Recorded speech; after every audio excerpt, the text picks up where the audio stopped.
কিছু এনজিও নিয়ে আসছে, কিছু ভাড়াটে বুদ্ধিজীবী নিয়ে আসছে বিদেশ থেকে। প্রত্যেকটা ডিসি অফিস, এসপি অফিস, ওই যে আপনার ইঞ্জিনিয়ার এক্সএনদের অফিস, সেখানে গিয়ে দেখি 4-5 জন যে বসে থাকে, আমরা এনসিপি থেকে আসছি, আমাদের এটা দরকার। আনফর্চুনেটলি এই দলটা বেশি আশকারা পাইয়া এবং এই সময় এদের বয়সজনিত সমস্যার কারণে এরা মানুষের মধ্যে সেই ধরনের একটা পজিটিভ ইমেজ ক্রিয়েট করতে পারে নাই। ডক্টর ইউনূস সাহেবের তো একটা প্ল্যান আছে, ওনাকেও তো একটা সেফ এক্সিট থাকতে হবে। এত বড় অভিযোগ নিয়ে একটি সরকার ক্ষমতা থাকতে পারে না। দর্শক, স্বাগত কালের কণ্ঠের নিয়মিত অনুষ্ঠান কালের সংলাপে। আজ আমাদের আলোচনায় অংশ নিয়েছেন সিনিয়র সাংবাদিক মাসুদ কামাল এবং বিএনপির জাতীয় নির্বাহী কমিটির সদস্য আবু নাসের মোহাম্মদ রহমতুল্লাহ। আপনাদের ধন্যবাদ কালের কণ্ঠের স্টুডিওতে। সাম্প্রতিক রাজনীতির নানা দিক নিয়ে আজ আমরা আলোচনা করব। আমাদের আজকের আলোচনার বিষয় রাজনীতির সংকট ও উত্তরণের উপায়। জনাব মাসুদ কামাল, আমি আপনাকে দিয়ে একটু শুরু করতে চাই আজকের প্রোগ্রামটি। সেটি হচ্ছে সম্প্রতি এনসিপির এক নেতার মন্তব্য নিয়ে আমি আজকে প্রোগ্রামটি শুরু করতে চাচ্ছি। সেটি হচ্ছে সেনাবাহিনীকে নিয়ে একটি মন্তব্য করেছেন যে তারা বিদেশে যায় এবং সেখানে ঘুরে ফিরে অস্ত্র নিয়ে এসে দেশে আসে এবং সেই অস্ত্র কিভাবে চালাতে হবে সেটা তারা বুঝে না, তাদের মাথায় ঘিলু নেই, এমন একটি মন্তব্য করেছেন। আমি সংক্ষেপে আপনাকে বলেছি সেটি। এরপর সেনাপ্রধান নিজ বাহিনীর এক অনুষ্ঠানে তিনি আবার মন্তব্য করে বলেছেন যে তাদের এই মন্তব্যে অখুশি হওয়ার কিছু নেই, মানে এনসিপি নেতাদের মন্তব্যে অখুশি হওয়ার কিছু নেই। যখন তারা বড় হবে তখন তারা বুঝতে পারবে এবং লজ্জিত হবেন। প্রশ্ন করতে চাই, তারা বড় হবে কবে? বড় তো তারা অলরেডি তার বিয়ে শাদী করে ফেলেছে। একটা মানুষ বিয়ে শাদী করে ফেলেছে, তারপরে বলে যে বড় হবে কবে? তাহলে কি সে নাবালক অবস্থায় বিয়ে করছে নাকি? তাহলে কি সে যখন দাদা হবে তখন বড় হবে? এগুলো হলো বলার জন্য বলা, বুঝছেন। মূল ঘটনা হলো নাসিরউদ্দিন পাটোয়ারি যে কথাটা বলেছেন ওটা উনি তখন হুঁশে ছিলেন কিনা আমি জানি না, অথবা তার মাথায় কোনো ঘিলু আছে কিনা সেটাও আমি বলতে পারবো না। কারণ এই কথাটা কিন্তু আমরা যারা শুনেছি, উনি যেখানে বলেছেন না, আমরা তো শুনেছি, আমার কাছে কিন্তু এই জিনিসটা মিলাতে পাই না। উনি কি বলেছেন দেখেন, ওনার কথা সবচেয়ে বড় যে পয়েন্টটা সেটা হলো উনি বলেছেন তারা বিদেশ থেকে অস্ত্র আনে, আর যেহেতু তাদের মাথায় কোনো ঘিলু নাই সেই অস্ত্র তারা জনগণের মাথায় ধরে। তো জনগণের মাথায় আমাদের সেনাবাহিনী অস্ত্র ধরে, এটা কবে ধরলো? না, আমরা তো 24-এর গণ অভ্যুত্থানে দেখেছি যে সরকারের বিপক্ষে যে সেনাবাহিনী ছাত্র জনতার প্রতি দেখেন অনেক বাহিনীর অনেক কিছু আছে, অতীতে অনেক কিছু আছে, অনেক রাজনীতিবিদরা আমরা অনেক কিছু খারাপ দেখছি, এই বাংলাদেশে দেখছি। এখন যাকে আমি খারাপ দেখছি তাকে দিয়ে তো আমি সমস্ত রাজনৈতিক নেতৃবৃন্দকে মানে সংজ্ঞায়িত করতে পারবো না। আমাদের অনেক রাজনীতির নেতা আছে যারা নাকি সামাজিকভাবে সমাজকে কলুষিত করার জন্য অনেক ভূমিকা রাখছেন। এখন উনিও তো রাজনীতি করেন, ওনাকে কি আমি সেই গ্রুপে ফেলাবো? প্রত্যেকটা মানুষকে ফেলাতে হবে তার নিজের কর্মপদ্ধতি দিয়ে, কাজের উপর দিয়ে। তো আমি যদি 2025 সালে এসে বলি যে সেনাবাহিনী জনগণের মাথায় অস্ত্র ধরে, তাহলে এটা তো মিলে না। এই কারণে 2024 সালে যা আমাদের গণ আন্দোলনটা হলো, সেই গণ আন্দোলনে আমরা দেখেছি যে সেনাবাহিনী জনগণের দিকে অস্ত্র ত্যাগ করতে চায়নি বলেই কিন্তু শেখ হাসিনার মতো স্বৈরাচারকে দেশ ত্যাগ করতে হয়েছিল। তখন তো সেনাবাহিনীর ভূমিকাটা ভালো ছিল। তো এই যখন ভালোর যে ফল, ভালোর যে সুফল, এটা তো পাটোয়ারি সাহেবরা পেয়েছেন। পেয়ে উনি যদি বছরের মাথায় বছর না বছর ঘুরতেই একটা বাহিনী কিনে এমন মন্তব্য কেন? না, পাওয়ার পর উনি যদি বলেন যে এরা মানুষের মাথায় অস্ত্র ধরে, এই কথাটা ওনার আসলে বলা একেবারে ঠিক, মানে এটা একটা মিথ্যা কথা ভাই, পয়সার কথা। এটা একটা আবল তাবল কথা। উনি নিজে হয় হুঁশে ছিলেন না, অথবা ওনার ঘিলু নাই, এই দুইটা যে কোনো একটা। আর এর উল্টো দিকে আমাদের সেনাপ্রধান যে কথাটা বললেন তার অফিসার্স অ্যাড্রেসে, এটাও ভাই আমার পছন্দ হয় নাই। এটা আমার একেবারেই পছন্দ হয় নাই। কারণ উনি একটা জিনিস বুঝতে হবে, এটা কিন্তু ওনাকে ব্যক্তিগতভাবে বলে নাই, পুরো সেনাবাহিনীকে বলেছে। এখন পুরো সেনাবাহিনীকে আপনি বললেন যে তোমার মাথায় কোনো ঘিলু নাই, একজন যদি সোলজারও হয় সে কি খুশি হবে? যদি একজন জেনারেল হন উনি কি খুশি হবেন? মিড লেভেলের একজন অফিসার সে কি খুশি হবে যে আমার মাথায় ঘিলু নেই? কে বলতেছে? নাসিরউদ্দিন পাটোয়ারি। সে কি অথরিটি নাকি? তো এই যে কথাটা বললো, এই কথাটা সেনাপ্রধান সবাইকে বললেন যে আপনারা কিছু মনে করেন না। এটা তিনি বলতে পারেন না। কেন মনে করবো না? আমি মনে করছি। আমাকে আপনি বলেন আপনার ঘিলু নাই, আর উনি আমাকে বললো যে আপনি কিছু মনে করেন না। কেন আমি মনে করবো না? কেন আমার মন নাই? আমার তো মন আছে ভাই, মনে করবো না কেন? কিন্তু আমি মনে করছি। আপনার বলা উচিত ছিল, পুরা বাহিনীর হেড হিসেবে আপনার বলা উচিত ছিল যে নাসিরউদ্দিন পাটোয়ারি যেটা বলেছে সেটা ঠিক না, অন্তত আমাকে এই একটা বাক্য না উচ্চারণ করা উচিত ছিল, প্রতিবাদ করা উচিত ছিল। এটা ঠিক না। আমি বলছি না আপনি তাকে ধরে নিয়ে আসেন, তাকে গুলি করে দেন, তাকে মারেন, তারা আটকান, তাকে টর্চার করেন, তা বলছি না। আমি বলছি যে আপনি তো বলবেন যে এটা বলা তোমার ঠিক হয় নাই। কারণ আমি একটা কথা বলি শুনেন, সেনাবাহিনীর একটা চেহারা কিন্তু আমরা দেখতে চাই। আমার সেনাবাহিনীর দরকারটা কি বলুন তো আপনি আমাকে? বাংলাদেশের সেনাবাহিনীর দরকারটা কি? আমি আপনাকে একটা পুরোনো একটা গল্প বলি, অনেক আগের গল্প। 75 সালে যখন নাকি বঙ্গবন্ধু শেখ মুজিবকে হত্যা করা হয়, তখন তো দায়িত্ব নিলেন মুস্তাক সাহেব। তো মুস্তাক তখন কিন্তু একটা ভয় ছিল যে ভারতের সঙ্গে 25 বছরের একটা চুক্তি ছিল, সেই চুক্তির কারণে কিন্তু ভারত বাংলাদেশকে অ্যাটাক করতে পারতো ওই চুক্তির আলোকে। এই জন্য উনি একটু আতঙ্কিত ছিলেন যে ওরা বা অ্যাটাক করে কিনা। এই জন্য উনি 3 বাহিনী প্রধানদের নিয়ে বসছিলেন, বসে বলছিলেন যে যদি ভারত আমাদের অ্যাটাক করে আমরা তাদের সঙ্গে কতক্ষণ টিকতে পারবো। তো ওরা একটা সময় বলছিল যে আমরা এত ঘন্টা টিকতে পারবো, 8-9 ঘন্টা টিকতে পারবো। তো উনি বললো যে 8-9 ঘন্টা তো এখানে আসতেই লাগবে। হ্যাঁ, আসতে অতক্ষণ লাগবে অতক্ষণই টিকতে পারবো, আসার পরে আর টিকতে পারবো না। কারণ এটা হলো কি স্বাভাবিক রে ভাই, আমাদের বাংলাদেশের যে আয়তন এরকম অন্ততপক্ষে 20টা বাংলাদেশ নিয়ে ইন্ডিয়ার মধ্যে আপনি ঢুকাই ফেলাতে পারবেন। তো তাদের এত বড় দেশের জন্য তো তাদের সামরিক প্রস্তুতি তো ওরকম আছে, বিশাল সামরিক বাহিনী তাদের। তো তাদের সঙ্গে আমি যুদ্ধ করব? আমি এই জন্য আমার কথা হলো কি যে আমি সেনাবাহিনী আমি চাই কেন? আমাদের সাধারণ মানুষ একটা শক্তিশালী সেনাবাহিনী দেখতে চায় এবং মানুষ এটার উপর ভরসা করে। সেই শক্তিটা কি আপনি ডেইলি সকালে একটা করে বন্দুকের গুলি ফুটাবেন এটা করে না, কিন্তু আপনার আচার আচরণ, কথাবার্তা, মুভমেন্ট সবকিছু মিলে আপনি এমন একটা ইমেজ ক্রিয়েট করবেন যে ইমেজটা দেখে মানুষ মনে করবে ইয়েস আমাদের একটা শক্তিশালী সেনাবাহিনী আছে। মানুষের মনে করা দরকার আছে কিন্তু। তো রহমতুল্লাহর এই কথায়, রহমতুল্লাহ তো না, নাসিরউদ্দিন পাটোয়ারি রহমতুল্লাহদের পাশে বসে আছেন, রহমতুল্লাহ ভাই এটা বলবেন কিছু। পাটোয়ারির এই কথায় মানুষের মনে কি ওই ইমেজটা সেনাবাহিনী ক্রিয়েট হয়েছে? হয় নাই। তার বিপরীতে সেনাপ্রধানের এই বক্তব্যে সেটা কি ক্রিয়েট হয়েছে? হয় নাই। এর সাথে একটু যোগ করতে চাই যে এনসিপি নেতাদের শুধু নাসিরউদ্দিন পাটোয়ারি নয়, আরো অনেক নেতা আছেন যারা যে বক্তব্য দিচ্ছেন সেটি বিরূপ প্রতিক্রিয়া তৈরি হচ্ছে এবং তাদের এই বিতর্কিত আচরণের জন্য কে দায়ী বলে মনে করেন? সম্প্রতি আপনি এক অনুষ্ঠানে বলেছেন এর জন্য দায়ী প্রধান উপদেষ্টা। না, আমি ওইভাবে বলি নাই। আমি যেটা বলেছি যে এনসিপি যে উল্টাপাল্টা কথাবার্তা বলছে অনেকে বলছে যে প্রধান উপদেষ্টা লন্ডনে যে সেজদা দিয়ে আসছে। না না না না, আমি বলি আপনাকে আশকা নাই। এটা একটু কিন্তু বড় উত্তর, কিন্তু এটাকে আমি এখনই বলবো নাকি আগে রহমতুল্লাহ ভাই বলে আসবে? একটু জানতে চাই আপনাকে। ছোট করে বলা যাবে না, এটা একটু ডিটেল বলতে হবে। একটু জানি। আচ্ছা বলছেন, তাহলে বলছি আমি। বিষয়টা হচ্ছে কি, এনসিপিটা আসলে তৈরি হয়েছে কিন্তু ডক্টর ইউনূসের মাধ্যমে। উনি এটার পিতা, ওনার দল এটা। তো সেই দল দিয়ে ওনার কিছু প্রত্যাশা ছিল যে এই দলটা তাদেরকে এক জায়গায় নিয়ে যাবে। ওনার তো দল গঠনের আকাঙ্ক্ষা অনেক আগের থেকেই, আগের বার ফেল করছে। এইবার উনি চাইছিল যে উনি রাষ্ট্র ক্ষমতায় আছে, উনি একটা দল করবে, এই দলটা ওনাকে এক সময় একটা জায়গায় নিয়ে যাবে। আনফর্চুনেটলি এই দলটা বেশি আশকারা পাইয়া এবং এই সময় এদের বয়সজনিত সমস্যার কারণে এরা মানুষের মধ্যে সেই ধরনের একটা পজিটিভ ইমেজ ক্রিয়েট করতে পারে নাই। কিন্তু ডক্টর ইউনূস সাহেবের তো একটা প্ল্যান আছে, ওনাকেও তো একটা সেফ এক্সিট থাকতে হবে। উনি তো এক সময় এখান থেকে বেরোতে চাইবেন। দেখেন 111 গভর্নমেন্টের সময় যে মঈনুদ্দিন ফখরুদ্দিন, ওরা কিন্তু যাওয়ার আগে একটা সেফ এক্সিট বানাই নিছিল। আওয়ামী লীগ গভর্নমেন্ট কিন্তু তাদেরকে সুন্দর করে বিদায় করতে পার করে দিয়েছে। তো এদেরও তো একটা সেফ এক্সিট লাগবে ডক্টর ইউনূসের। তো উনি চিন্তা করছেন যে এই সেফ এক্সিট হবে এনসিপি। বাট এনসিপির কর্মকাণ্ড উনি বুঝছেন যে এদের জনভিত্তি নাই। তখন উনি জাস্ট ওনার নৌকাটাকে এনসিপির বন্দর থেকে বিএনপির বন্দরে ভিড়াইছেন যে বিএনপি আমাকে সেফ এক্সিটের ব্যবস্থা করে দিবে। ঠিক আছে, এখন যখন বিএনপি থেকে ভিড়াইছেন উনি, ভিড়ানোর পর বিএনপি থেকে ভিড়ানো কিভাবে, যে বিএনপি যা চাচ্ছে উনি সেটা মেনে নিচ্ছেন। এখন এই জিনিসটা আবার এনসিপি পছন্দ হচ্ছে না। এনসিপি বলছে যে আমারে তুমি মাঠে নামাই দিয়া এখন তুমি আমারে চিনো না, এটা তো হয় না। তখন তারা কিন্তু উল্টাপাল্টা কথা বলা আরম্ভ করছে যে এরা যায় না, লন্ডন যায় না, কোথায় সেজদা দিছে, ভুল জায়গায়। তো সেজদা দেওয়ার কি আছে? উনি একটা মিটিং করছেন। হ্যাঁ, এই মিটিংটা আমিও ওইভাবে পছন্দ করি নাই। এই মিটিং কিন্তু বিএনপি করে নাই, গভর্নমেন্ট করছে। বিএনপি কিন্তু বলে নাই আসেন মিটিং করেন। বিএনপিকে রিকোয়েস্ট করছে গভর্নমেন্ট যে আমরা একটা মিটিং করতে চাই ওনার সঙ্গে।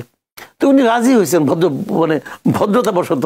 এইটা ঘটনাটা। তো এখানে সরকারের আগ্রহটা কিন্তু প্রকাশিত হয়েছে।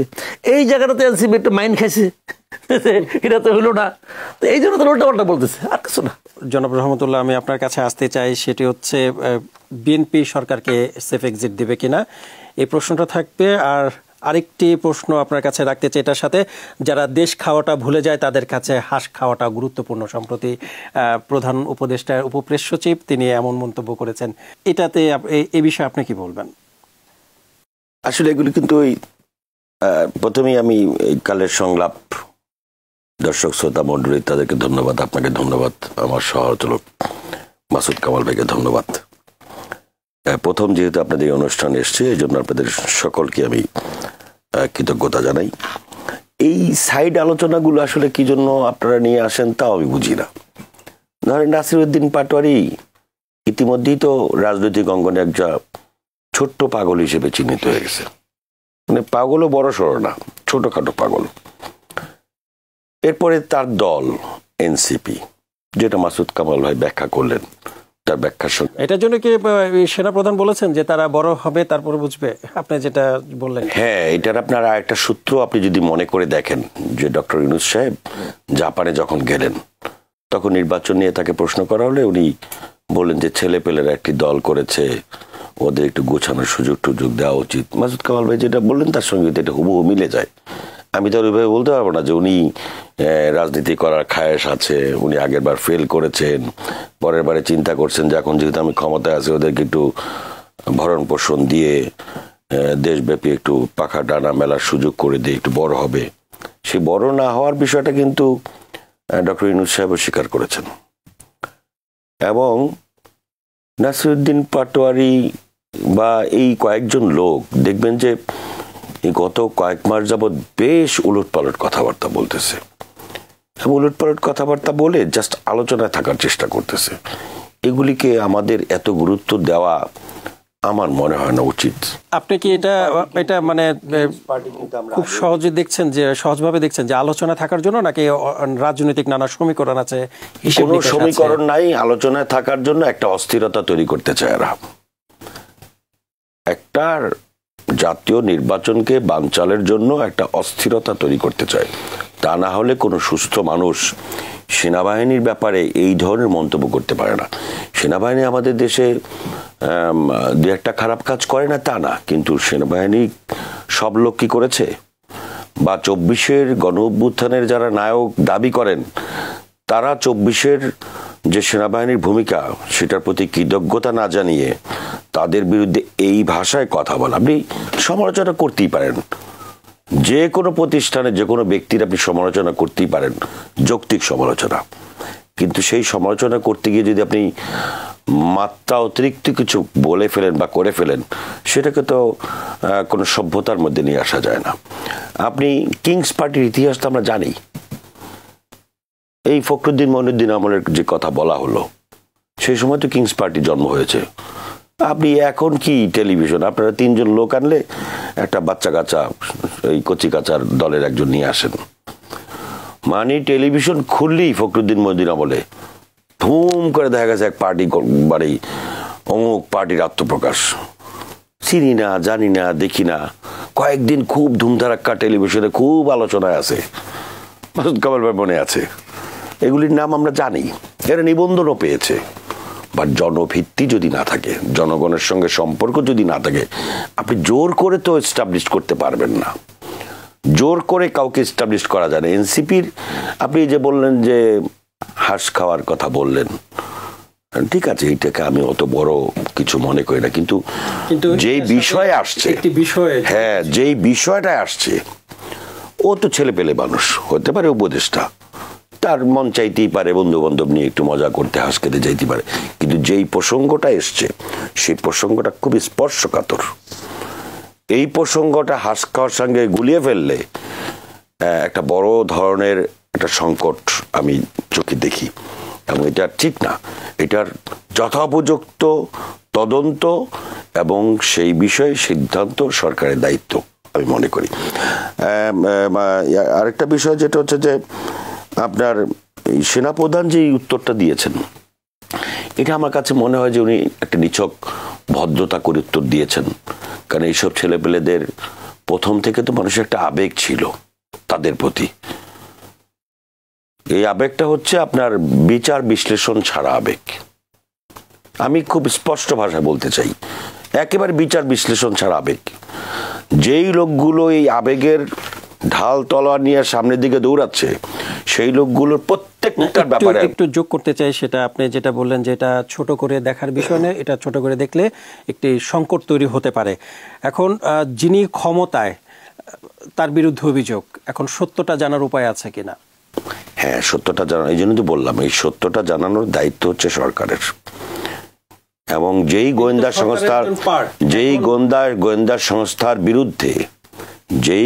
সংস্থার বিরুদ্ধে এইভাবে কথা বলেছেন, সেই গোয়েন্দা সংস্থার দায়িত্ব এটা খুঁজে বের করা, এবং এটা তাদের দায়িত্বই পড়ে। কারণ এত বড় অভিযোগ নিয়ে একটি সরকার ক্ষমতা থাকতে পারে না। একজন সেনাবাহিনী প্রধান উনি এর থেকে ভদ্রভাবে আর কি উত্তর দেবেন? যাদের মাথায় কোনো ঘিলু নাই, রাজনীতির বড় দল হিসেবে দাবি করতেছেন, নিচের থেকে সবকিছু ঝরে পড়তেছে, উপরে আগের থেকেই দেখবেন আপনার মানে পোকামাকড়ে খাওয়া। কিরকম পোকামাকড়ে খাওয়া? আপনি যাদেরকে বিপ্লবের নায়ক বলতেছেন, ইউটিউবে বা ফেসবুকে খুললে আপনি দেখবেন যে সে বঙ্গবন্ধু বলতে বলতে অজ্ঞান হয়ে পড়ে যাচ্ছে। আরেকজনকে আপনি দেখবেন যে জীবনের সর্বোচ্চ হচ্ছে শেখ হাসিনার কাছে গিয়ে বলতেছে জীবনের সবচেয়ে বড় পাওনা। এই লোকগুলিকে আপনি হাসিনা পতনের আন্দোলনের নায়ক বলতেছেন, এবং এই লোকগুলি আন্দোলন চলাকালে একেবারে সুন্দর করে বলতেছে যে এই আন্দোলনের সঙ্গে আমার কোনো সম্পর্ক নেই, এই আন্দোলনের আমার নামে বিশৃঙ্খলা এগুলো আমরা করি না, আজ থেকে আমাদের আন্দোলন প্রত্যাহার করে নিলাম। এক গ্রুপ বলতেছে ডিবি অফিসে, আরেক গ্রুপ আইনমন্ত্রীর বাসা থেকে রাত্র 12টা 1টার সময় বের হয়ে বলতেছে যে এগুলি আমাদের আন্দোলনকে বানচাল, আমাদের আন্দোলনকে পুঁজি করে একটা মহল বিশৃঙ্খলা সৃষ্টি করতেছে, এই বিশৃঙ্খলা সঙ্গে। অর্থাৎ তোমরা তো আন্দোলন থেকে সরেই গেছো। এই যে ইনায় মিনায় বলি যে না, তাদের প্রতি শ্রদ্ধা জানায়, ভালোবাসা জানায়, এবং এর ম্যাক্সিমাম লোকগুলো সরে যাওয়ার পরে আন্দোলন, তাহলে আমি কালকে রাতে টক শোতে ছিলাম এই বাচ্চা কাচ্চা রাজনৈতিক দলের এক নেতার সঙ্গে, সে তো দেখলাম যে আরে আমার 14 গোষ্ঠীর মধ্যে আওয়ামী লীগ নাই বলতেছিল, আমার 14 গোষ্ঠীর মধ্যে কোনো আওয়ামী লীগ নাই, আমি বিএনপি, আমার স্বামী বিএনপি। আমি বের হওয়ার পরে একটা ছেলে আমার তার কলিগ, লয়ার কলিগ, সে আমার হোয়াটসঅ্যাপে তার ফেসবুক আইডি পাঠাইলো। সে আওয়ামী লীগের উপচার উপকমিটির মেম্বার ছিল, এবং সে শেখ হাসিনার সঙ্গে, জয়ের সঙ্গে ছবি, সে এখন বাচ্চা কাচ্চা পার্টির যুগ্ম সদস্য সচিব। তো এদের পুরো খোলসটাই তো হচ্ছে আওয়ামী খোলস। এগুলি নিয়ে আলোচনা করাটাই অন্যায়। আপনি আরেকটা প্রশ্ন করেছেন, সেটা সেফ এক্সিট। সেফ এক্সিট কখন প্রশ্ন আসে? যদি আপনি জোর করে অন্যায় কিছু করতে চান, তখন আপনি সেফ এক্সিট খুঁজবেন। ডক্টর মোহাম্মদ ইউনূসের সরকারকে শুরু থেকেই তো বিএনপি বলে আসছে, বিএনপির ভারপ্রাপ্ত চেয়ারম্যান জনাব তারেক রহমান সাহেব প্রকাশ্যে জাতির উদ্দেশ্যে বলেছেন এই সরকারকে আমাদেরকে সহযোগিতা করতে হবে, পরিপূর্ণ সমর্থন আছে। এই সরকার যদি ব্যর্থ হয় তাহলে আমরা ব্যর্থ হব, এই দেশের গণতন্ত্র ব্যর্থ হবে, বাংলাদেশ ব্যর্থ হবে। এর থেকে বড় সমর্থন আপনি কি চান? সেফ এক্সিট আপনাকে দেয়া, কিন্তু আপনি এই সমর্থনকে ব্যবহার করে আপনার আশেপাশে কিছু কুচক্রী মহল আপনাকে বিভিন্ন কায়দায়, বিভিন্নভাবে, বা আপনার অনভিজ্ঞতার আলোকে, আমি কথাটা বলতে বাধ্য হলাম, আপনার অনভিজ্ঞতার আলোকে আপনি এই যে বাচ্চা কাচ্চাদের দিয়ে রাষ্ট্র ক্ষমতা চালিতে চেয়েছেন, যার কারণে এখন প্রত্যেকটা ডিসি অফিস, এসপি অফিস, ওই যে আপনার ইঞ্জিনিয়ার এক্সিএনদের অফিস, সেখানে গিয়ে দেখি 4-5 জন যে বসে থাকে, আমরা এনসিপি থেকে আসছি, আমাদের এটা দরকার। আমি আপনাকে শত শত প্রমাণ দিতে পারবো। যে কোনো অফিসে গিয়ে বলবে আমরা আসছি, ঠিক আছে আপনারা আসছেন, একজন দেখা করেন না, আমরা 4 জনই দেখা করব। পুরা অদ্ভুত। এরা আওয়ামী স্টাইলের চেয়েও খারাপ। কারণ কি? এর মধ্যে ম্যাক্সিমাম লোকজন আওয়ামী লীগের সঙ্গে জড়িত ছিল, এবং ওরা ওই চরিত্রটা জানে, ওই চরিত্রের স্টাইলই এখন চর্চা করছে। এটা এই গভর্নমেন্ট কিন্তু কিছুটা হলো বুঝতে পেরেছে। ওই যে বলো না, লন্ডনে গিয়ে সেজদা দিয়েছে, কখন রে ভাই? তোর ব্যাপারে গিয়ে বললো যে আমাদের বাচ্চা কাচ্চার একটা দল করছে, ওদেরকে একটু বড় করতে হবে, ঘাস খাওয়াইতে হবে, পান খাওয়াইতে হবে। তো সেই লোক আপনার হঠাৎ করে লন্ডনে যাবে কেন? যাবে এই কারণে যা আমার মনে হয় উনি বাস্তবতাটা বুঝতে পেরেছেন এবং কিছুটা হইলেও উনি বুঝতে পেরেছেন যে আমাকে সেফ এক্সিটের জন্য আসল জায়গা যাওয়া দরকার এবং সেই ঐতিহাসিক বৈঠকের পরেই কিন্তু জাতি একটি যথাযথ রাস্তার দিকে চলতে শুরু করেছে। ওই রাস্তাটা বন্ধ করার জন্য, অস্থিরতা তৈরি করবার জন্য এখন বাচ্চা কাচ্চা সহ কিছু অভিজ্ঞ রাজনৈতিক দলও এর সঙ্গে জড়িত হয়েছে এবং তাদের উল্টাপাল্টা বক্তব্য এর সঙ্গে যোগ হচ্ছে। ধন্যবাদ জনাব রহমতুল্লাহ। জনাব মাসুদ কামাল, আপনার কাছে আর একবার ফিরতে চাই যে দীর্ঘ 28 বছর পর 2019 সালে ডাকসু নির্বাচন হয়েছিল, সে থেকে আবার 6 বছর কেটে গেছে, এখন আবার ডাকসু নির্বাচন হচ্ছে। এই নির্বাচন নিয়ে এখন একটি রাজনৈতিক দলগুলোর মধ্যে নানা ধরনের বক্তব্য তৈরি হচ্ছে, দ্বিধাদ্বন্দ্ব তৈরি হচ্ছে। যে ছাত্রদের দিয়ে 24-এর গণ অভ্যুত্থান, তাদের দিয়ে বাংলাদেশের দ্বিতীয় সংসদ যাকে বলা হয়, সে নির্বাচন নিয়ে এত বেশি সমালোচনা, বিষয়টিকে আপনি কিভাবে দেখছেন? সমালোচনা কোথায়? ডাকসু নির্বাচন হচ্ছে, এখানে সবগুলি মানে ছাত্র সংগঠন অংশ নিচ্ছে এবং এখন যে আলোচনাগুলো হচ্ছে মনে করেন 2-1টা পার্টির ব্যাপারে অনেক মানে আপনার ছাত্র সংগঠনের দিক থেকে একটা প্রতিক্রিয়া পাওয়া যাচ্ছে। এটা তো নির্বাচনী কৌশলের বিষয় আমি মনে করি। এটা তো হবে, এটুকু হতে দেবেন না।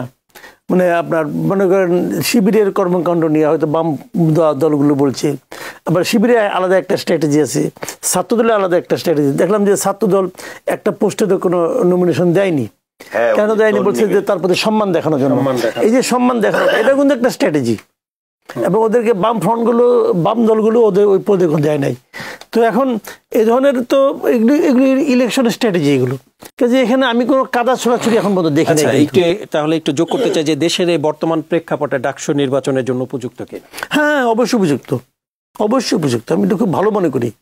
আমি তো ভাই সব ধরনের নির্বাচন জিনিসটাই ভালো। কেন ভালো? নির্বাচন হলে হয় কি, সেটা স্টুডেন্টদের মধ্যে হোক অথবা স্থানীয় সরকার হোক অথবা জাতীয় সংসদ হোক, যেটাই হোক ভালো। এই কারণে নির্বাচন হওয়া মানেই হলো গিয়া যে নেতাদের বাইরে সাধারণ মানুষের হাতে যে ক্ষমতা আছে তার একটা প্রদর্শনী হয়। এখানে জেনারেল স্টুডেন্ট, এখানে মনে করেন নেতা আছে, দেখলাম যে 500 কতজন জানি নমিনেশন কিনেছে, সেটা মনে করেন 600 হয়। এই 600 লোক হলো নেতা, আমি ধরে নিচ্ছি। এর বাইরে এখানে প্রায় 30-40 হাজার স্টুডেন্ট আছে। এখানে কি হবে? এই 600 জন কিন্তু ওই 30-40 হাজার স্টুডেন্টের দিকে তাকিয়ে আছে, তাদের অনুগ্রহ এরা চাচ্ছে। বিষয় যে রহমতুল্লাহ ভাই বড় নেতা, উনি যদি ভোটের জন্য আমার কাছে আসেন, আমার কাছে ওনার আসার কোনো প্রয়োজন নেই, এমনিতে আমি ওনার কাছে যাই। কিন্তু ভোটের সময় হয় কি, উনি আমার কাছে আসেন, আমাকে বোঝানোর চেষ্টা করেন যে কেন ওনাকে ভোট দেওয়া উচিত। আমি বুঝতে চাই না, মুখ ঘুরাই থাকি, তাও উনি মাইন্ড করে না, কিন্তু আবার আমাকে বোঝায় যে না ভাই আমার ভোটটা দিন। এই যে নেতার সঙ্গে যে ভোটারের যে সম্পর্কটা, এটা কিন্তু নির্বাচনকে কেন্দ্র করে হয়। এটা নির্বাচনের পরে কিন্তু থাকে না। এই কারণে বাংলাদেশের সংস্কৃতি থেকে আমরা যেটা দেখি আর কি, নির্বাচনের পরে জনগণের কাছে আর যাওয়া হয় না, দূরত্ব তৈরি হয়। এটা দূরত্ব তৈরি হতো না, হয় এই কারণে যিনি নির্বাচিত একবার হয়ে যান, উনি মনে করেন যে উনি এমন একটা ব্যবস্থা এখন তৈরি করবেন যাতে জনগণের কাছে যাওয়া না লাগে। যে কাজটা শেখ হাসিনা 2009 সালে এসে করছিল, উনি এমন একটা পদ্ধতি বানাইছিল যে আমি আর জনগণের কাছে যাবই না। 24-এ, 14-তে, 18-তে উনি জনগণকে কোনো তোয়াক্কা করেন নাই। কিন্তু যদি নির্বাচন ব্যবস্থা যদি সঠিক হইতো তো উনি যাইতে বাধ্য হইতেন। যদি যাইতে বাধ্য হয়, উনি যদি ইলেক্টেড হওয়ার পর মনে করে যে এই ইলেকশনটা আখেরি ইলেকশন নয়, আমাকে একটা সার্টেন টাইমের পরে আবার যাইতে হবে এই লোকটার কাছে, তখন উনি কিন্তু আমার সঙ্গে বেয়াদবি করতেন না, তখন উনি কিন্তু আমাকে অবজ্ঞা করতেন না। জনগণের ক্ষমতাটা কিন্তু ওভাবেই আসে যে জনগণ তো উল্টাই দিতে পারে। এইবার যে এখন যে অবস্থাটা হয়েছে, মানে জনগণের ক্ষমতা, এটা শুধু আমরা তো হচ্ছে সংবিধানে দেখি, এটা বাস্তবে কি জনগণের? বললাম যে আপনি ইলেকশন সিস্টেমটাকে ঠিক করে দেন, দেখবেন জনগণের ক্ষমতা কাহাকে বলে। এখন ইলেকশন সিস্টেম কিন্তু ওরা আশা যাবো ঠিকঠাক করে যে না আমরা আর যাবো না, আমি ওই শেখ হাসিনার পথ অনুসরণ করব, তাহলে ওনাদের জন্য কপালে হয়তো 5 বছর জায়গায় 15 বছর থাকবেন, পরে একসময় পলাইতে হবো। ডাকসু নির্বাচনের মধ্য দিয়ে আমরা দেখেছি যে অতীতে অনেক নেতা বের হয়েছে দেশের বড় বড় পদে, যারা নেতৃত্ব দিয়েছেন। আমার প্রশ্ন হচ্ছে, এই ডাকসু নির্বাচনের মধ্য দিয়ে নেতা তৈরি হয়েছে এবং দেশের বড় বড় পদে নেতৃত্ব দেওয়ার জন্য ডাকসুই কেন? এটা আসলে ঠিক না, আপনার সঙ্গে আমি একমত নাই। কেন? ডাকসুর মাধ্যমে যারা নেতা হয়ে আসছে, কে আসছে? শাহজাহান সিরাজ, আসম আব্দুর রব, নুর আলম, এই লোকগুলি তো মনে করেন মাহমুদুর রহমান মান্না, আখতারুজ্জামান কই এখন ভাই? আখতারুজ্জামান ডাকসুর 2বার ভিপি হয়েছে, 2বার হয়েছে আপনার কি বলে জিএস হয়েছে, 2বার ভিপি যে আর কি হয়েছে? মাহমুদুর রহমান মান্না 2বার ভিপি হয়েছে, আখতারুজ্জামান কই? জিয়াউদ্দিন বাবুল একবার জিএস হয়েছে, কই সে? ডাকসুর মাধ্যমে হয় তা না, শুনেন, ডাকসু যারা নির্বাচিত হয় তারাই নেতা হবে তা না, ডাকসু যারা ভোট দেয় তারাও নেতা হয়। মানে এটা হলো একটা প্র্যাকটিস রে ভাই। এই প্র্যাকটিসে পরবর্তী সময় কে কোথায় যাবে এটা আপনি বলতে পারেন না। কাজে যে টিকে থাকবে, যে নাকি এটাকে ধরে রাখবে, যে ওই মানসিকতাটাকে ধরে রাখবে, সেই পরবর্তী সময় অগ্রসর হবে। তারেক রহমান কি ডাকসুতে ইলেকশন করছে নাকি? কয় নাই তো। খোকন ভাই করছে, আমান ভাই করছে, তো কোথায় তারেক রহমান, কোথায় আমান খোকন? তো এই বিষয়গুলো মাথায় রাখতে হবে ভাই। এটা কিন্তু ওটা না, বিষয়টা হলো জানেন, কে ইলেক্টেড হলো, কে নির্বাচনে দাঁড়ালো, এটা ইম্পর্টেন্ট না। ইম্পর্টেন্ট হলো নির্বাচনটা হলো কিনা। নির্বাচন যখন হয়, নির্বাচন কিন্তু একটা বন্যার মতো, প্রলয়ের মতো আর কি। পুরা স্টুডেন্টদের মধ্যে এই ইলেকশনটা হওয়ার আগে এবং পরে মানুষের মধ্যে মানসিকতাই চেঞ্জ হয়ে যাবে যদি সেটা প্রপার নির্বাচন হয়। আবার যদি মনে করেন যে আগের বার যেটা হয়েছিল রাজনীতি শিক্ষা প্রতিষ্ঠানের দরকার আছে কিনা, কারণ এখন তো ছাত্র রাজনীতি দলীয় এবং লেজুর ভিত্তিক হয়ে গেছে। যখন দলীয় এবং লেজুর ভিত্তিক হয়ে যায় তখনই মারামারি, কাটাকাটি, হানাহানি, সহিংসতা তৈরি হয়। এটা একটা বড় প্রসঙ্গ, এটা একটা বড় বিতর্ক। রাজনীতি, লেজুর ভিত্তিক রাজনীতি, এগুলি আসলে এভাবে থাকা উচিত না। যেমন আমি যেটা পার্সোনালি মনে করি, কারণ ডাকসুতে যারা অংশ নিচ্ছে নির্বাচনে অনেকেই দেখা যাচ্ছে যে দলীয় বিভিন্ন দলের সাথে, না দলের সঙ্গে থাকার কোনো সমস্যা না ভাই। শুনেন, দলের সঙ্গে থাকার কোনো সমস্যা না, দল তো থাকতেই পারে, দলের সঙ্গে তাদের একটা আইডিওলজি থাকতে পারে না, থাকতে পারে। লেজুর একটা দলের সঙ্গে স্টুডেন্ট পলিটিক্সের কোনো মানে একটা লিয়াজও থাকাটা কোনো অন্যায় না, থাকতেই পারে। এখন এক একটা জায়গার এক একটা মানে এলাকার এক এক ধরনের কালচার আছে। আমাদের বাংলাদেশ, ইন্ডিয়ার একটা কালচার, আবার এটা আপনি আমেরিকা অথবা ব্রিটেনে আপনি এটা পাবেন না কালচার, ওটা অন্য কালচার। ওরা খেলে ওয়েলফেয়ারটা দেখে। আমাদের এখানে কিন্তু স্টুডেন্ট পলিটিক্স থেকে কিন্তু রাষ্ট্রের রাজনীতি অনেক সময় নিয়ন্ত্রিত হয়। এইবার যে হাসিনার পতন হলো, এটা তো স্টুডেন্টদের মাধ্যমে হলো। কাজেই এটা হতে পারে, এটা কোনো সমস্যা না। সমস্যাটা কোথায় সেটা আমি বলি। সমস্যাটা হলো এটা যে স্টুডেন্ট পলিটিক্স যদি কেবলমাত্র ওই দলের এজেন্ডাকে ফুলফিল করার চেষ্টা করে তখন আপত্তি হয়। আবার ধরেন একটা ছাত্র নেতৃত্ব কে হবে এটা যদি মূল দল ঠিক করে দেয় তখন আমার আপত্তি। যেমন ছাত্র দল অথবা ছাত্রলীগ, এটা যদি মনে করেন বিএনপি অথবা জামাতে আপনার আওয়ামী লীগ, ওদের যে নেতৃত্ব ওরা যদি ঠিক করে দেয় তখন আমার আপত্তি আছে। ব্যাপারটা বুঝতে পারছেন না? যেমন ছাত্রলীগের সভাপতি কি হবে এটা কিন্তু শেখ হাসিনা ঠিক করতো, সেক্রেটারি কি হবে শেখ হাসিনা ঠিক করতো। তো এটার মাধ্যমে কিন্তু ছাত্র সংগঠনটার আলাদা একটা যে আইডেন্টিটি এটা থাকে না, তখন সেটা ওদের লাঠিয়াল বাহিনীতে পরিণত হয়। এই একই প্র্যাকটিস যদি জামাতে ইসলামে থাকে, একই প্র্যাকটিস যদি বিএনপিতে থাকে, এটা আমার আপত্তি আছে।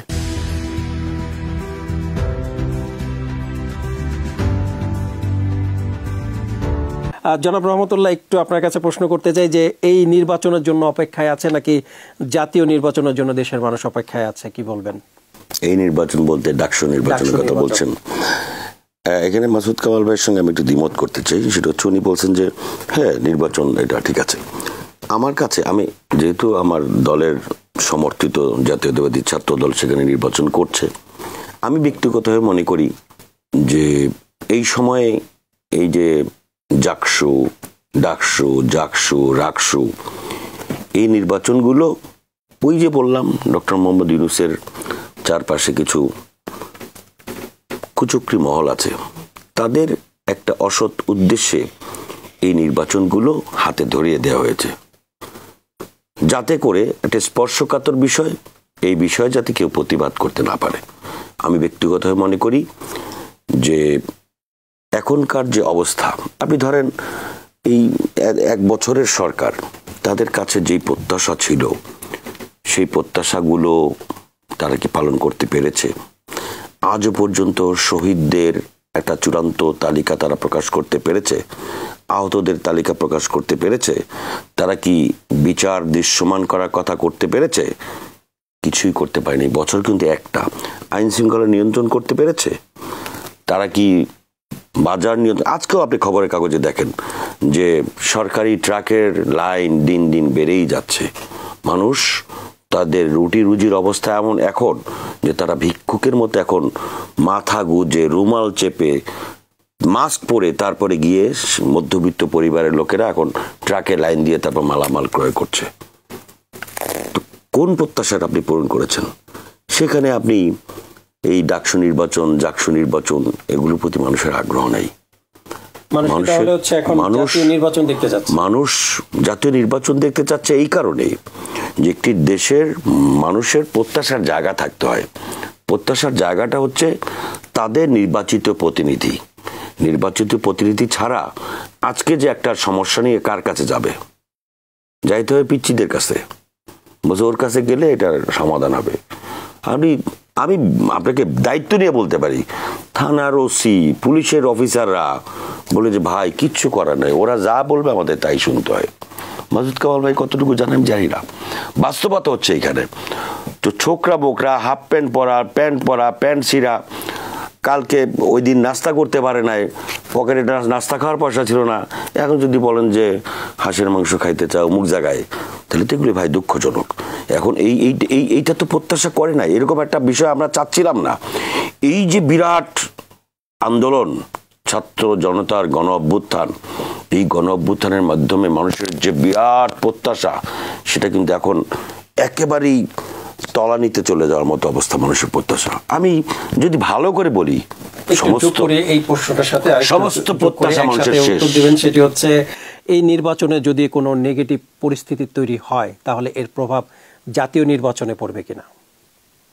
ডাকসু নির্বাচনে আমি তো প্রথমেই বললাম যে এই নির্বাচনটা এই সময় দেওয়াটা কোনো শুভ কাজ না, একটা অশুভ শক্তির ইন্ধনে এই নির্বাচনটা তড়িঘড়ি করে করার চেষ্টা চলছে। এটা যদি সুষ্ঠুভাবে একটি গণতান্ত্রিক সরকার আসার পরে তাদের নিয়ম অনুযায়ী সুষ্ঠু পরিবেশে হতো, তাহলে সেটা ভালো হতো। যদি এখান থেকে এই ধরনের কোনো কিছু আমরা প্রত্যাশা করি না, যদি এরকম কেউ করতে, ওই যে যদি অশুভ কোনো তৎপরতা থেকে থাকে এবং সেটার মাধ্যমে যদি এখানে কোনো ধরনের পরিস্থিতি তৈরি হয়, তাহলে সেটা নির্বাচনে, জাতীয় নির্বাচনেও এর প্রভাব পড়তে পারে। এবং ওই যে বললাম, জাতীয় নির্বাচনকে প্রতিহত করা, বাংলা ভাষায় বললে শুধু বিএনপি ঠেকাও। কারণ দেখেন না, অনেক রাজনৈতিক দল ওপেন তাদের বড় বড় মঞ্চে বলতেছে যে বিএনপিকে ক্ষমতা আসতে দেওয়া হবে না। মানে কেন তারা এমনটা বলছে? কি শঙ্কা থেকে? ভয় পাচ্ছে না নয়তো বা অন্য কোনো শঙ্কা আছে কিনা? রাজনীতি নানা হিসেব নিকেশ। হালুয়া রুটির ভাগ এখন তো ভালো পাচ্ছে। একটা দুর্বল গভর্নমেন্ট যদি ক্ষমতা থাকে, সেখানে আপনার হালুয়া রুটির ভাগ নিতে সুবিধা। তারা একটু মাস্তানি করতে পারতেছে, করতে পারতেছে। এদের অবস্থান কিন্তু গত 10 বছর 12 বছর বিবেচনা করেন, তাদের কিন্তু কণ্ঠ এত বড় ছিল না। আমি নাম ধরে বলতে পারি যে দুটি ইসলামী দল এখন খুব গলা ফাটাচ্ছে। তাদের একটা ইসলামী দল আপনি দেখেন গত 10 বছর 14 নির্বাচনের পরে এত বড় হুঙ্কার এখন দিচ্ছে। গত 10 বছর তাদের কি ভূমিকা ছিল? মাটির গর্তের মধ্যে লুকিয়ে ছিল। আর একটা ইসলামী দল আপনি 7ই জানুয়ারি নির্বাচন, যেখানে মাটির গর্তে লুকিয়ে ছিল, প্রধান ইসলামী দলের কথা বলছেন? জি। আচ্ছা। আর একটা ইসলামী দল 7ই জানুয়ারি নির্বাচনের সময় আমরা 10 জনের একটা মানুষ যদি একসাথে হইতো, তাহলে আইসা পুলিশ অ্যারেস্ট করে নিয়ে যেত যে নির্বাচন বিরোধী ষড়যন্ত্র করতেছে। সেই দল ঢাকায় বাইতুল মোকাররমের সামনে বিরাট সমাবেশ করলো, সোহরাওয়ার্দীর সামনে বিশাল সমাবেশ। নিরাপদে আসছে, নিরাপদে গেছে, নির্বাচনের বিরুদ্ধেই বক্তব্য রেখেছে। এরা কিন্তু আবার দেখেন এই বিভিন্ন নির্বাচনে অংশগ্রহণও করেছে। তো এই যে নির্বাচনগুলিতে অংশগ্রহণ করা, আর একটি মামলা তাদের নামে খুঁজে পাবেন না 10 বছরের মধ্যে, একটি মানুষকে গ্রেফতার করা হয়েছে এরকম কোনো বিষয় পাবেন না। কিন্তু তারা ফ্যাসিবাদ বিরোধী বিরাট শক্তি এখন, এবং তাদের কারণেই ফ্যাসিবাদ বিরোধী আন্দোলন সফল হয়েছে। ভাবটা এরকম। অথচ আপনি যদি মনে করেন বিএনপি যদি এরকম মাথা লুকায় থাকতো আর শুধু সমাবেশ করে বাড়িতে চলে যাইতো, তাহলে এই ছাত্রগণ অভ্যুত্থানের কোন পরিণতি আজকে তারা তো আমার বলছে যে 16 বছর আপনাদেরকে রাজপথে আন্দোলন। আমি বললাম তো, আপনি এইটার পাশাপাশি আপনি এটা রাখেন না। যদি 10 বছর বিএনপি এরকম ঘরের মধ্যে চুপসায় থাকতো, কোনো আন্দোলন সংগ্রাম, কোনো কর্মসূচি না থাকতো, তাহলে এই আন্দোলন কোত্থেকে কে শুরু করতো, এই আন্দোলনের পরিসমাপ্তি কিভাবে করতো, এই জিনিসটা আপনি মাথায় রাখেন। সো কেউ কাউকে ছোট করা উচিত না, কেউ কাউকে প্রতিহত করা কোনো গণতান্ত্রিক কাজ না। নির্বাচনের বিরোধিতা করা, নির্বাচনকে ভণ্ডুল করা, এটাও এক ধরনের ফ্যাসিবাদী অপতৎপরতা। ফ্যাসিবাদ বিরোধী শক্তি যারা ফ্যাসিবাদ বিরোধী শক্তি, তাদেরকে ফ্যাসিবাদী আচরণ না করার জন্য আমার আহ্বান থাকে। জি, ধন্যবাদ রহমতুল্লাহ। আমি আপনার কাছে আরো একবার আসবো জনাব মাসুদ কামাল। একটু জাতীয় নির্বাচনে ট্রেন উঠতে চাই আপনাদের নিয়ে। জাতীয় নির্বাচন নিয়ে নানা ধরনের আলোচনা চলছে। জামাত বলছে পিআর পদ্ধতিতে নির্বাচন, বিএনপি বলছে না। জাতীয় নির্বাচনে পিআর পদ্ধতি গুরুত্বপূর্ণ কিনা? দেখেন, একটা জিনিস হলো কি, কতগুলি বিষয় আছে, সময়ের উপর ডিপেন্ড করে কিন্তু অনেক কিছু। আপনি যদি এখন পিআর পদ্ধতি নিয়ে অগ্রসর, যেমন আমি নিজে ব্যক্তিগতভাবে পিআর পদ্ধতির পক্ষে, আমি মনে করি পিআর পদ্ধতিটা ভালো, মনে করি। কিন্তু এই আগামী যে নির্বাচনটা হবে, এইটাতে পিআর পদ্ধতি নিয়ে আলোচনা করতে আমি রাজি না। এই নির্বাচনের জন্য পিআর পদ্ধতি এটা আসতে একদম অ্যাপ্লিকেবল না। কি কারণটা? এই কারণটা হলো আমাদের দেশের মানুষ এখন পিআর পদ্ধতি জানে না। আমি যেটা মনে করি যেটা হওয়া উচিত, এই নির্বাচনটা এভাবে হবে, আপনারা যারা পিআর পদ্ধতি চান তারা সবাই পিআর পদ্ধতি নিয়ে রাজনীতি করেন, আন্দোলন করেন, মাঠে আলোচনা করেন। করলে কি হবে, মানুষের মধ্যে পিআর পদ্ধতির বিষয়ে একটা সচেতনতা তৈরি হবে। পিআর পদ্ধতিতে কিন্তু অনেকগুলো আছে, মানে পদ্ধতি আছে, এক এক দেশে এক এক ধরনের পিআর পদ্ধতি। আমাদের দেশের জন্য কোনটা পিআর পদ্ধতি অ্যাপ্লিকেবল হবে সেটাও আপনারা খুঁজে বাই করেন। আমি রাজনৈতিক দলগুলির প্রতি অনুরোধ জানাচ্ছি, আপনারা খুঁজে বাই করেন আপনারা কোন পদ্ধতিতে পিআর পদ্ধতিটা করতে চান, সেইটা নিয়ে আপনার জনগণের কাছে যান।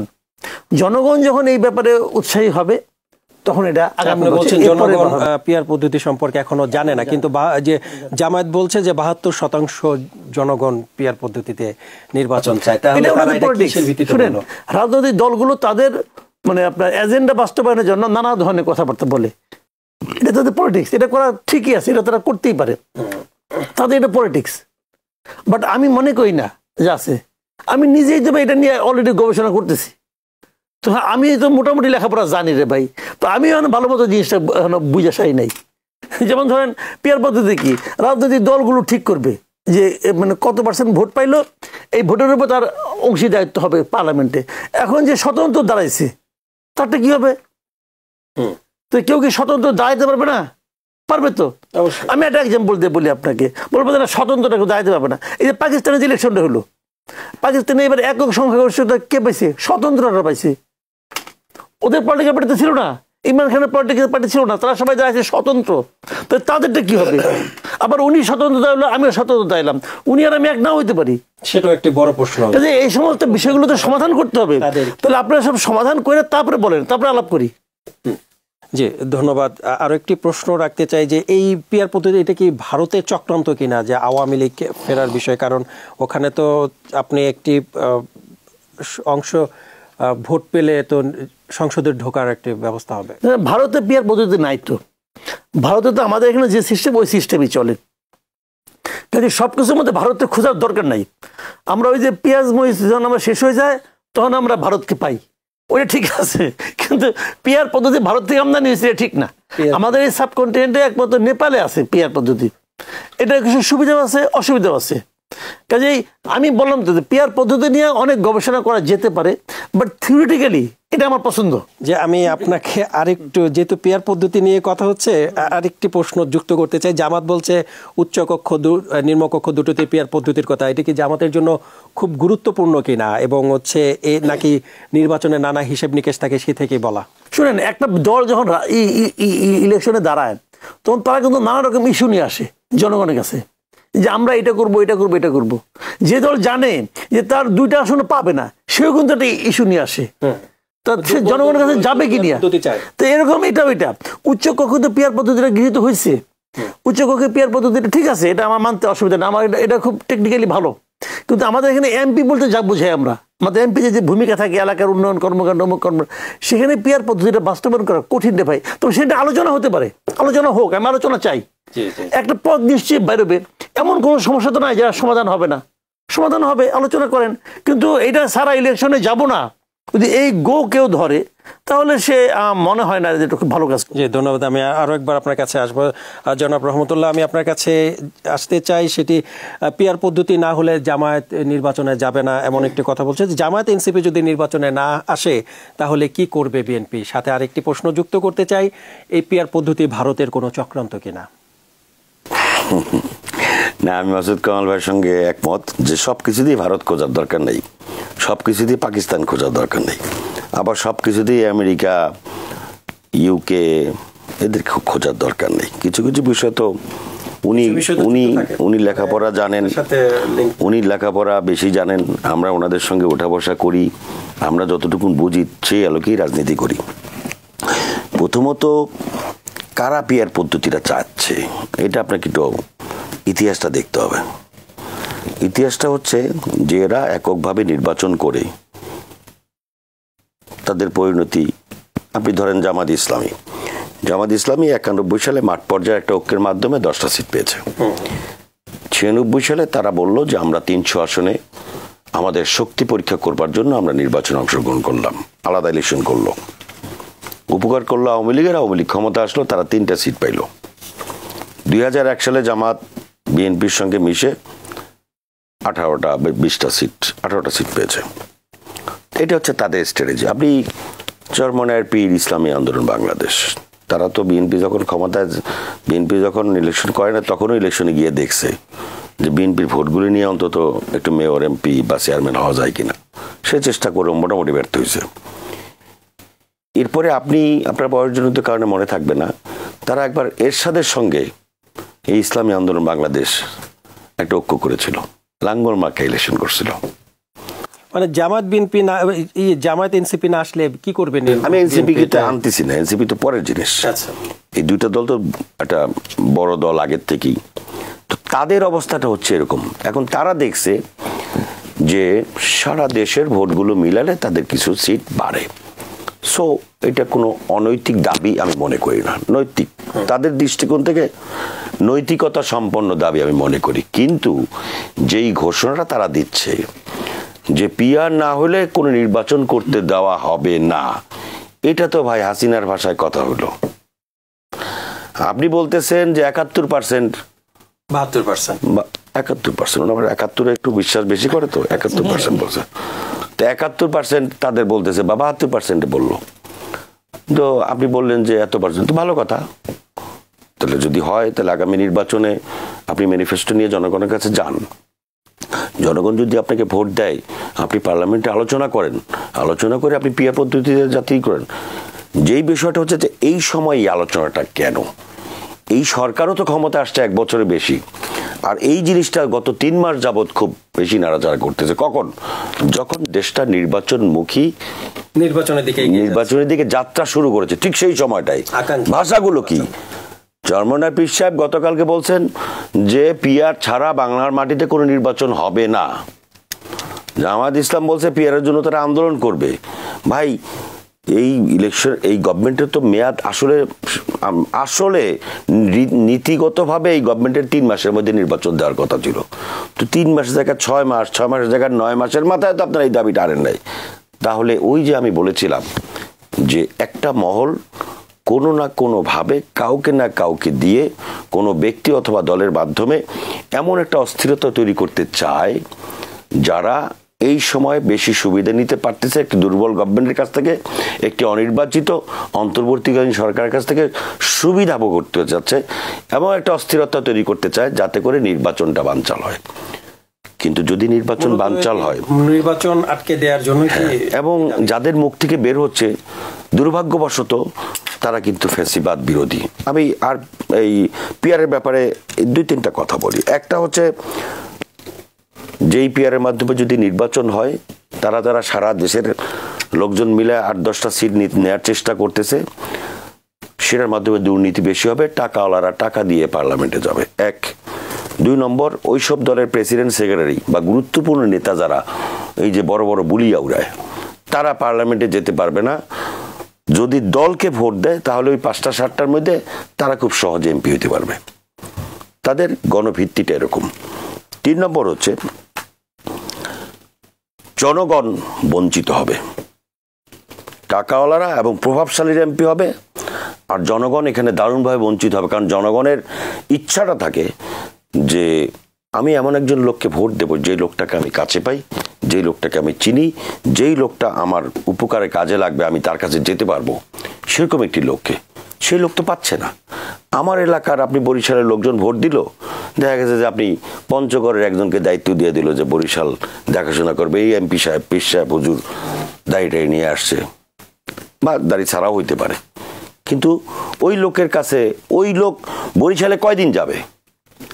যে এমপি হয় তার এমপি তো পরবর্তীতে তার জনপ্রিয়তা ধরে রাখার জন্য সে এলাকায় বারবার যাবে, এলাকার মানুষের খোঁজ খবর নেবে, এলাকার কি সমস্যা আছে সমস্যা সমাধান করবে। আপনি এই সংখ্যা দেখছেন আর কি পদ্ধতিতে। আপনি এই যে 3-4টা সংখ্যার কথা আমি বললাম, যে জনগণ বঞ্চিত হবে, জনগণ টাকাওয়ালারা উৎসাহিত হবে, টাকাওয়ালারা এমপি হবে, এবং যাদের ভোট নাই, জনগণের সাথে সম্পর্ক নাই, তারা এমপি হবে। আচ্ছা, আমি আরেকটি প্রশ্ন যুক্ত করতে চাই যে আপনি যেটা বলছেন নির্বাচন বানচাল করে দেওয়ার জন্য, এনসিপির এক নেতা বলেছেন ফেব্রুয়ারিতে নির্বাচন হতে দেবেন না, এবং প্রধান উপদেষ্টার প্রেস সচিব তিনি বলেছেন কারো সাধ্য নেই ফেব্রুয়ারিতে নির্বাচন ঠেকানোর। এই কথাগুলো তো কারো পক্ষেই শোভনীয় না। এনসিপি একটা প্রত্যাশা নিয়ে রাজনৈতিক দল হিসেবে এসছে, আমরাও কিন্তু তাদেরকে স্বাগত জানিয়েছি, এখনো প্রত্যাশা করি। তারা তরুণ প্রজন্ম, তারা একটা রাজনৈতিক দল করেছে, মাঠের বাস্তবতা, রাজনৈতিক বাস্তবতা, দেশের বাস্তবতা নিয়ে আস্তে আস্তে অভিজ্ঞতা নিয়ে সামনের দিকে এগিয়ে নিয়ে যাবে, তারা দেশের নেতৃত্ব দেবে এক সময়। কিন্তু এই যে ভাষাগুলো যারা ব্যবহার করে, এটা দ্বারা কে উপকৃত হচ্ছে? পিয়ার পদ্ধতি একটা বড় বিষয় আমি আপনাকে বলে দিই। এই যে একটু আগে ভাই বললো না, স্বতন্ত্রদের দিয়ে রাষ্ট্র ক্ষমতা এসেছিল পাকিস্তানে, নাকি ইমরান খান একক সংখ্যাগরিষ্ঠ ছিল। আজকে আওয়ামী লীগের 3 নম্বর 4 নম্বর নেতারা যদি স্বতন্ত্রভাবে দাঁড়ায়, তাহলে তাদের সংখ্যা বেশি হবে যদি এই পিয়ার পদ্ধতিতে, এবং আওয়ামী লীগ যে কোনো একটা নিবন্ধিত পার্টির উপরে ভর করে আওয়ামী লীগ যদি নির্বাচন করে, তাহলে আওয়ামী লীগের যে পার্সেন্টেজ, সেই পার্সেন্টেজ তো বিএনপিরও কাছাকাছি হওয়ার সম্ভাবনা আছে। মানে পিয়ার পদ্ধতিতে আওয়ামী লীগে আবার ফিরে আসার সম্ভাবনা আছে। বলা যায় ভারতের কোন চক্রান্ত আছে কিনা এখানে? আমি এখন ইসলামী দল, বড় বড় ইসলামিক মুভমেন্ট, তাদের বিরুদ্ধে আমি অভিযোগ আনি কিভাবে? আমি বাস্তবতাটা আপনাকে তুলে ধরলাম জাতির উদ্দেশ্যে, জনগণ বিবেচনা করবে যে এর দ্বারা কি উপকৃত হবে। জনাব মাসুদ কামাল, আপনার কাছে আরো একবার ফিরতে চাই। বিচার ও সংস্কার ছাড়া নির্বাচন হলে বাংলাদেশ আবারও পুরনো সমস্যাগুলোর মধ্যে ফিরে যাবে। সম্প্রতি মালয়েশিয়া সফরে ডক্টর মোহাম্মদ ইউনূস এক টেলিভিশন সাক্ষাৎকারে তিনি এমনটি বলেছেন। তিনি ফেব্রুয়ারিতে নির্বাচনের ঘোষণা দিয়েছেন, এর মধ্যে এমন একটি কথা বলেছেন, বিচার অথবা সংস্কার এগুলো তো একটু সময়ের ব্যাপার, ফেব্রুয়ারিতে আসতে বেশি সময় নেই আমাদের হাতে। তাহলে তার এই বক্তব্যে কোনো বার্তা আছে কিনা? দেখেন, একটা কথা বলি আপনাকে, আপনি যার সঙ্গে আলাপ করেন, মানে যখন কোথাও যান, যেহেতু আপনি সাংবাদিক, আমরাও টুকটাক সাংবাদিক, যখন কোথাও যাই, কথা যখন কেউ বলে, মানে সবাই যদি একটা প্রশ্ন করে, ভাই ইলেকশনকে আসলেন ফেব্রুয়ারিতে হবে? দেখেন, ইলেকশন ফেব্রুয়ারিতে হবে এটা অগাস্টের 5 তারিখে প্রধান উপদেষ্টা জাতির উদ্দেশ্যে ভাষণে বলেছে। বলার তারপরের দিন নির্বাচন কমিশনকে তার অফিস থেকে চিঠি দিয়েছে। নির্বাচন কমিশন বলছে যে এই সপ্তাহের মধ্যে তারা তফসিল রোড ম্যাপ ঘোষণা করবে। সবই তো ঠিকঠাক মতো যাচ্ছে, কিন্তু তারপরেও মানুষের মধ্যে এটা নিয়ে শঙ্কা রয়ে গেছে। কেন? আসলে কারণ একটি আকাঙ্ক্ষিত নির্বাচন, ক্ষমতা গ্রহণের 20 মাস পর একটি নির্বাচন আসছে। হ্যাঁ, প্লিজ প্লিজ। তো কেন আশঙ্কাটা কেন? আমি প্রশ্ন করছি, আমি উত্তর দিচ্ছি। এখানে আশঙ্কাটা হলো এই কারণ, এই যে আপনি একটু আগে বললেন না যে ডক্টর ইউনূস ওখানে যে বলছে যে নির্বাচন হবে, তবে শর্ত এটা না হলে ভালো নির্বাচন, এই যে শর্ত উনি নিজেই যখন দিয়ে দেন, তখন মানুষের মধ্যে আশঙ্কা তৈরি হয়। উনি কি বলছেন? সংস্কার ও বিচার, বিচারটাকে ওনার হাতে না। আপনি একটা কথা বলেন, বিচারটাকে ওনার হাতে। বিচারক যিনি বিচার করবেন, উনি যদি মনে করেন যে সুবিচারের জন্য, সঠিক বিচারের জন্য ওনাকে 5 মাস কেন 5 বছর অপেক্ষা করতে হবে, তাহলে ওটাই ঠিক করতে হবে, ওটাই তো ঠিক। কারণ উনি তো ভুল করতে চাইবেন না। আচ্ছা, তাহলে বিচারটা ওনার হাতে না। আচ্ছা, সংস্কারটাকে ওনার হাতে। তাও না, উনি একটা সংস্কার কমিশন করেছেন। এই কমিশনে যা বলবে সবাইকে তা মেনে নিবে না, কারণ যারা সংস্কার করতেছে ভাই এই সংস্কারটা ঠিক মতো হচ্ছে। আমি আপনাকে বললাম এই টেবিলটা ভালো হয় নাই, আমি আপনাকে একটা সুন্দর দেখে টেবিল বানাই দিই বললাম, আপনি সংস্কার করে দেবে টেবিলটাকে আমি, তারপরে আমি হাতুড়ি বাটা লাইনে এটা বাইরে করে সারাদিন, আপনি বলেন যে ভাই কয়দিন লাগাবে, আমি এই হয়ে যাচ্ছে। আপনি 1 মাস পরে আসে দেখেন যে আমি খালি সমানে কুপাকুপি করতেছি। তো আমি একটা টেবিল ঠিক মতো বানাতে পারি কিনা, সেই যোগ্যতা আমার আছে কিনা, সেটা কি পরীক্ষিত? উনি এমন লোকদেরকে নিয়ে আসছেন, এই লোকগুলি কি এর আগে আরো 20টা সংস্কার করছে? তা তো করে নাই। ওনার পছন্দ হয়েছে, কিছু এনজিও নিয়ে আসছে, কিছু ভাড়াটে বুদ্ধিজীবী নিয়ে আসছে বিদেশ থেকে, এরা বলে সংস্কার করে দেব। আর এরা যে এই বিএনপি যে 3 বছর আগের থেকে একটা 31 দফা প্রস্তাব দিয়ে রাখছে, ওটা কোনো কিছু না, ওরা তো জনগণের সঙ্গে মিশা করছে। এই লোকগুলি কি জনগণের সঙ্গে কোনো সম্পর্ক আছে? ভাই কথা পরিষ্কার, আলী রিয়াজের নেতৃত্বে যে সংস্কার কমিশন হয়েছে, এদের কি জনগণের সঙ্গে কোনো সম্পর্ক আছে? কোনো সম্পর্ক নাই। তো এরা সংস্কার করবে আর এরা দিন ধরে পলিটিক্স করে, এদের সেটা মানতে হবে। মানবে কেন এরা? আমি তো মানি না। আমি তো মনে করি এই লোকগুলি বিতর্কে, এই যে বদিউল আলম মজুমদার হাঙ্গার প্রজেক্ট নিয়ে ওনার সম্পর্কে কে না জানে, আমরা জানি না? এগুলো বলে লাভ আছে? ওনারা হলো এখন জাতির বিবেক, ওনাদের কথা আমাদের মানতে হবে। কেন? আগে আপনি প্রমাণ করেন যে আপনি ঠিক কিনা। আরেকজন লোক আমেরিকার নাগরিক, সে এসে আবার সংস্কার শিখাবে। আমার দেশের লোক বুঝে না কিছু, এরা কি ঘাস খেয়ে ইয়েছে নাকি? তো এইগুলি বলে লাভ নেই রে ভাই। কাজে সেই সংস্কার উনি কবে করবেন, সেই বিচার উনি কবে করবেন, এবং বিচার এবং সংস্কারকে যদি নির্বাচনের পূর্ব শর্ত হিসেবে নিয়ে আসা হয়, তাহলে ভাই খবর আছে। জি, আমরা অনুষ্ঠানের একবারে শেষ পর্যায়ে চলে এসেছি। তার আগে দুটো প্রশ্ন দুজনের কাছে রাখতে চাই। আর শুরুতে জনাব রহমতুল্লাহ আপনার কাছে একটু বলতে চাই যে এনসিপি অভিযোগ করে বলছে দেশে চরিত্র হননের রাজনীতি চলছে, তাদেরকে বিভিন্ন বাহিনী এবং এজেন্সি লাগিয়ে তাদের বিরুদ্ধে মিথ্যাচার এবং গুজব রটাচ্ছে। এটা কি বলবেন আপনি? আসলে কি তারা ষড়যন্ত্রের শিকার? ওটা আমি এক লাইনে বলি। এক লাইনে বলবেন। চরিত্র যার ঠিক আছে সে কিন্তু চরিত্র হননের ভয় পায় না। 1 2 নম্বর হচ্ছে বিচার ও সংস্কার নিয়ে যে কথাগুলো হচ্ছিল, এখানে আমার 2টো লাইন বলার আছে। সেটা হলো যে বিচারের জন্য একটা হচ্ছে আপনি যদি তাড়াহুড়া করেন, সেই বিচারটা প্রশ্নবিদ্ধ বিচার থেকে যাবে। বিচারটা স্বচ্ছ হওয়া উচিত এবং যথাযথভাবে মানুষের কাছে, দেশবাসীর কাছে আন্তর্জাতিকভাবে গ্রহণযোগ্য হওয়া উচিত। যেন তেন বিচার হলে সেটা ঠিক হবে না, নাম্বার 1। নাম্বার 2 হচ্ছে বিচারটা তাড়াহুড়া করবে বা বিচারটা করার আগ্রহ কার থাকবে? আমি 17 বছর রাস্তায় দৌড়দৌড়ি করলাম, শত নেতাকর্মী জেল জুলুম খাটলো, গুম হইলো, হত্যা হইলো, কয়েক লক্ষ মামলা, 75 থেকে 80 লাখ মামলার আসামি। তার বেশি দরদ, তার বেশি আগ্রহ বিচার করার জন্য নাকি যিনি বিদেশে থাকলেন, যিনি আরামে এসে ঘুমালেন, যাকে কোনোদিন দেখা যায় না, যিনি ফেসিবাদের বিরুদ্ধে একটা কলমও কোনোদিন লেখেন নাই, একটি কথাও বলেন নাই, তার বেশি আগ্রহ থাকবে? সো যারা ভিকটিম তারা না বিচারটা চাইবে, তারা চাচ্ছে নির্বাচন, জনগণের ম্যান্ডেট নিয়ে জনগণ যদি চায় তখন বিচারের মুখোমুখি করা হবে। 1, কারণ আপনার গায়ে কিন্তু ফ্যাসিবাদের কোনো আচর লাগেনি, আপনার গায়ে কিন্তু ফ্যাসিবাদের কোনো ভূত আপনাকে ধ্বংস করে না, আপনার পরিবার ধ্বংস করে না, আমার ব্যক্তিগত ধ্বংস করে না, আপনাকে জেলে যাইতে হয় নাই। অর্থাৎ বিচার আপনি শুধুমাত্র প্রহসনমূলক শব্দ হিসেবে ব্যবহার করছেন। 1 2 নম্বর হচ্ছে সংস্কার, যেটা মাসুদ কামাল ভাই কিছুটা বলেছেন। আপনি কি সংস্কার করবেন? এই সংস্কার বাস্তবায়ন করবে কি আপনি? উনি তো বললেন আলী রিয়াজ সাহেব আমেরিকার নাগরিক। না, আমেরিকার নাগরিক না, উনি আমেরিকায় ছিলেন। উনি আমেরিকা কিভাবে চলবে, আমেরিকার মানুষ কিভাবে ভালো চলবে, ওটা উনি ভালো বলতে পারবে। বাংলাদেশের মানুষ তার নামই তো শুনছে ইয়াতে। ওনার ভূমিকা কি 24-এর গণ-অভ্যুত্থানে বা তার আগে 15 বছরে তার কি ভূমিকা? সো আপনি সংস্কার করবেন, বাস্তবায়ন করবে কে? বাস্তবায়ন তো নির্বাচিত সরকারই করবে। হ্যাঁ ঠিক আছে, একটা উদ্যোগ নিয়েছেন, ডামাডোল পিটিয়ে মাসের পর মাস খাওয়া দাওয়া হচ্ছে, বেশ খরচ মোজ টোজ ফুর্তি টুর্তি করতেছেন, ভালো কথা।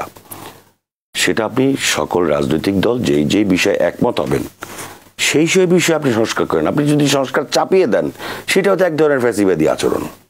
সংস্কার আপনি চাপিয়ে দিতে যাবেন কেন? যে বিষয়ে একমত হইতে পারবেন সেই বিষয়ে করেন, বাকিগুলো আপনার প্রস্তাবনা হিসেবে থাকুক। আর যারা জনগণের কাছে যাওয়া হোক, হ্যাঁ, যারা এর থেকে বেশি সংস্কার চান তারা জনগণের কাছে নির্বাচনের সময় প্রকাশ করুক যে আমরা এই সংস্কার করতে চাই, দেশকে আমরা একেবারে স্বর্ণ দিয়ে বাঁধায় ফেলবো। মানুষ যদি মনে করে যে আপনার স্বর্ণ দিয়ে বাঁধার ক্ষমতা আছে, মানুষ আপনাকে ভোট দিবে। সমস্যাটা কি? ধন্যবাদ। জনাব মাসুদ কামাল, শেষবারের মতো আরেকবার আসতে চাই।